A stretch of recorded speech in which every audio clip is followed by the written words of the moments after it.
What if I told you that every woman you've ever fallen in love with was a lie? Not because she meant to deceive you, not because she wore a mask, but because the mask was yours. And it wasn't just romantic, it was mythic. It was you, falling in love with your own soul, projected outward, onto her. Carl Jung, the Swiss psychoanalyst, didn't whisper this truth. He screamed it in the language of dreams, shadows, and ancient myth. But no one wanted to listen. Why? Because this truth isn't just inconvenient, it's dangerous. It threatens the very foundation of what we call romantic love. This image he called the anima. Not a woman, not your girlfriend, not your wife, but an archetype, a part of your unconscious, a ghost made of memory, desire, trauma, and fantasy. And when you meet her in the world, that woman whose smile cracks your armor, whose voice makes the world blur, whose absence feels like dying, you think it's fate. You think it's love, but it's not. It's projection. You are not seeing her. You are seeing your own lost soul. And the more she matches your internal myth, the deeper you fall. This is the lie you were never told. The lie every poet repeats. The lie every movie sells. The lie every wounded man clings to. That somewhere out there is a woman who will make you whole. But she doesn't exist. Jung knew this. He watched men collapse under the weight of this illusion. He watched them worship, chase, lose, collapse. Not because of women, but because of the image they projected onto them. And this is where we begin, with the shattering truth that the woman you thought would save you was a mirror. And until you see through it, you will keep loving your own reflection and calling it divine.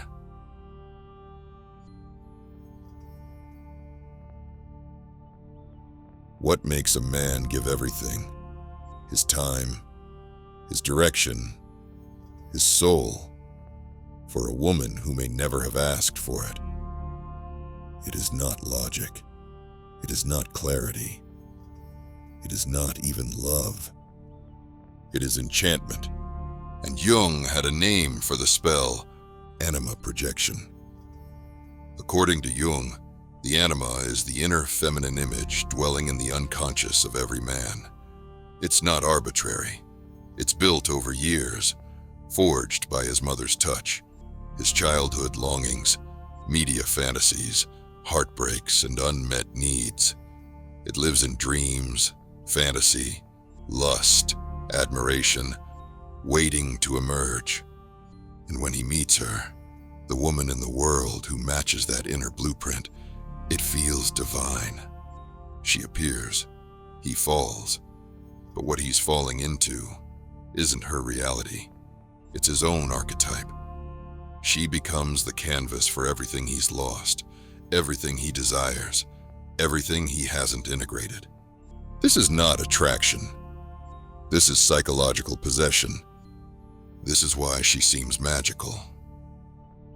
This is why she can do no wrong at first, and why, when the projection fades, she becomes a stranger, or worse, a threat.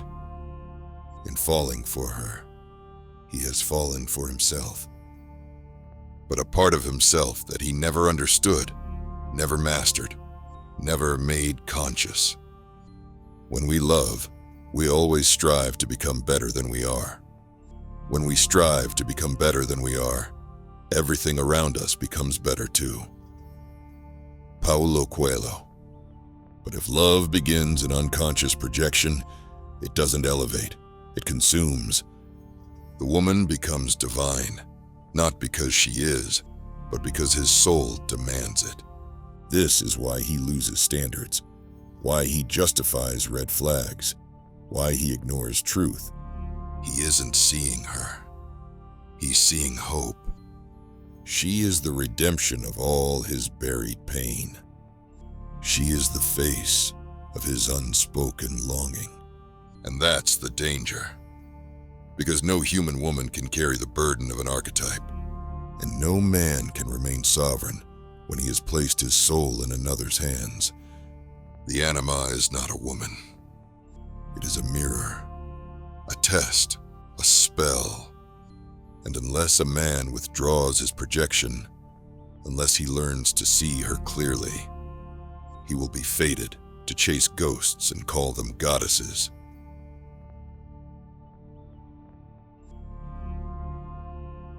The dream woman is a phantom born from projection, trauma, and unfulfilled longing.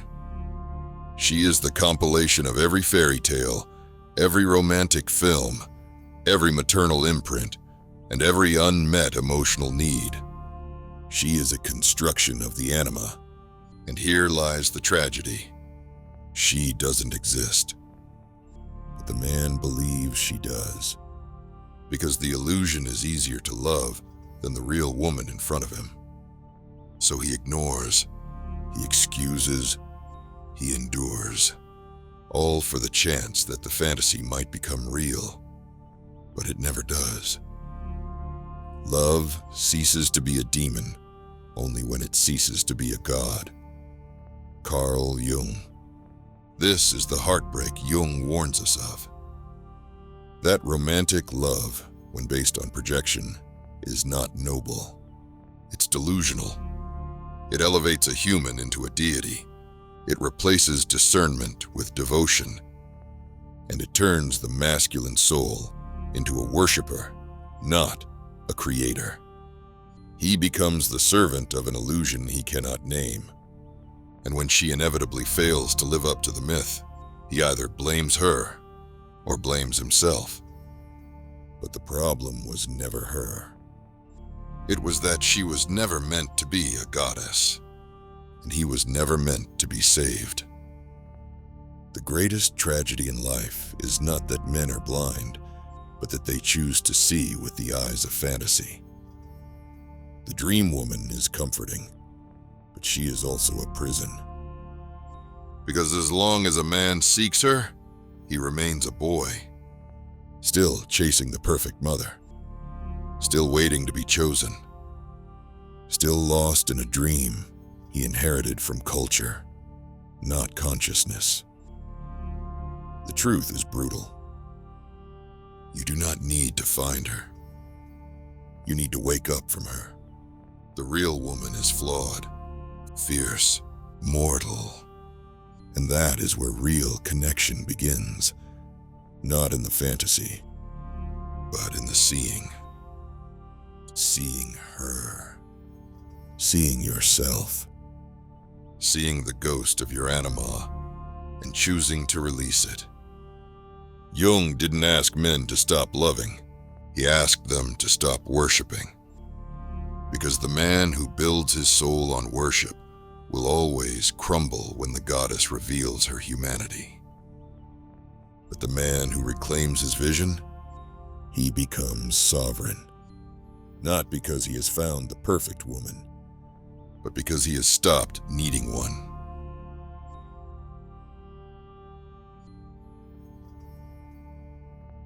There comes a point in every man's descent when he can no longer tell the difference between his own values and her approval. He believes he is acting from love, but in reality, he is possessed. Possessed by an image, a symbol, a fantasy. This is not relationship. This is romantic possession. Jung warned that the anima, when projected, is not merely a muse. She becomes a tyrant. She does not invite collaboration. She demands surrender. And the man, believing this is what love requires, gives it willingly. He silences his intuition. He lowers his standards.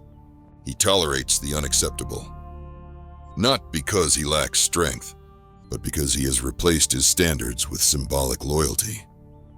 He is not serving the woman, he is serving the story. She becomes the embodiment of peace, redemption, destiny.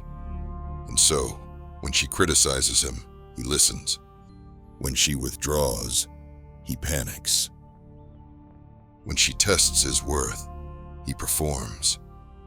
He has lost his masculine compass, not to another man, but to a woman he no longer sees clearly.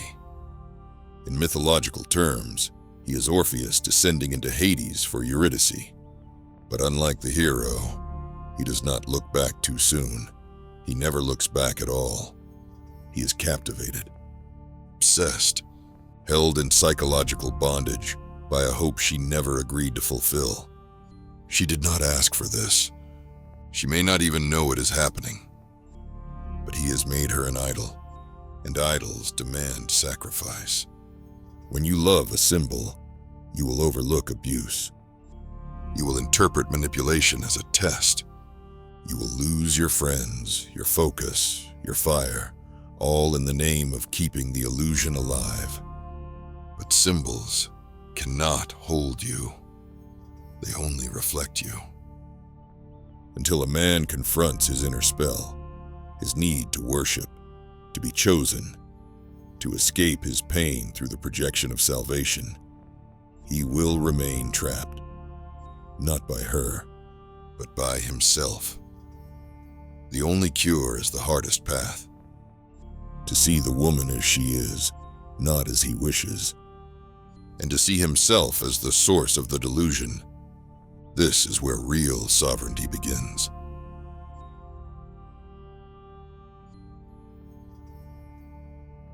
A man doesn't ruin his life by loving a woman.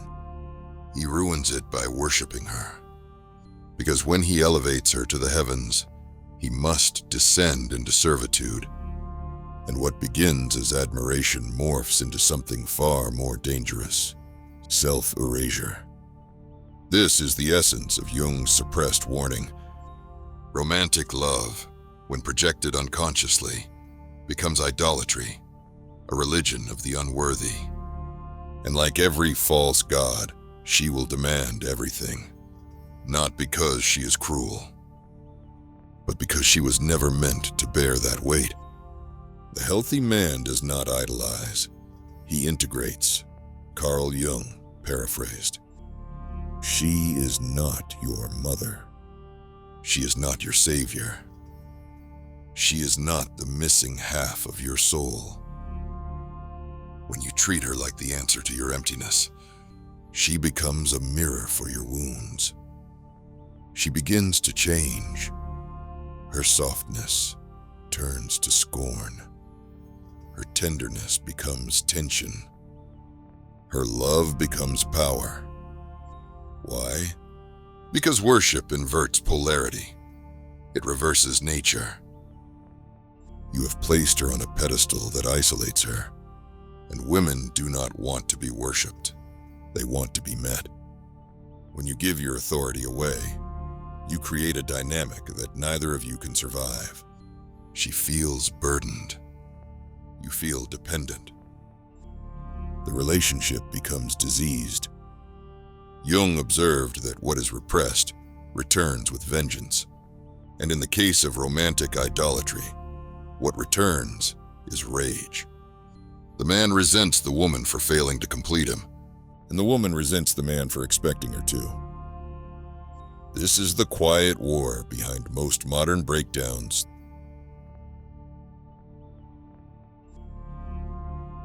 He gives her everything, and she gives him the cold truth. She cannot be God. This is not misogyny. It is realism. Love her, but never kneel. Admire her, but never vanish. Because when you surrender your masculinity at the altar of her image, you lose the very thing she was drawn to in the first place. And the tragedy? She won't save you. She will leave you. Not out of cruelty, but out of instinct. The man who worships the goddess forgets that the goddess is not flattered by weakness. To preserve both your soul and the relationship, you must descend from fantasy. You must reclaim your edge, your sovereignty, your flame.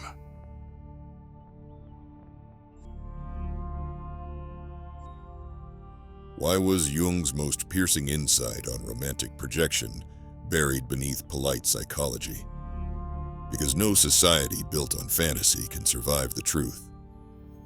Carl Jung didn't just challenge individual illusions, he threatened a civilizational myth.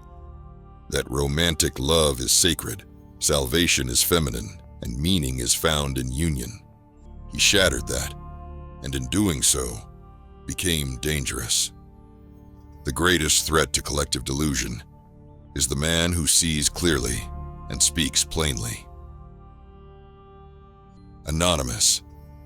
Jung's idea that the anima, the feminine soul image within a man, can take possession of him, expose his deepest vulnerabilities, and seduce him into self-betrayal, was not well received. Why? Because it removed the halo from romantic love, and without that illusion, the entire scaffolding of modern relationships begins to shake. Courtship loses its magic. Dependency becomes pathology. Feminine power appears not sacred, but strategic. Jung, in his letters and lectures, often implied that society needs the lie of romantic idealism to survive, because without it, most men would wake up. And when men wake up, systems of emotional control collapse. He never said this directly, but the undertones were there. That love has become the new religion, and women its high priests. To challenge this is to challenge the myth of progress itself. And so, his insights were edited, polished, neutralized. We are handed the archetypes, but not the consequences. We are given diagrams, but not the danger. Modern psychology cannot afford to tell you that the thing you most desire, the woman who completes you, may be the symbol that enslaves you. The most terrifying thing is to accept oneself completely. Carl Jung. Because if you accept yourself completely, you stop needing her to do it for you. And that's bad business. It's bad culture. It's bad for control. That truth was too raw, too masculine, too awake. So they buried it and sold you a dream instead.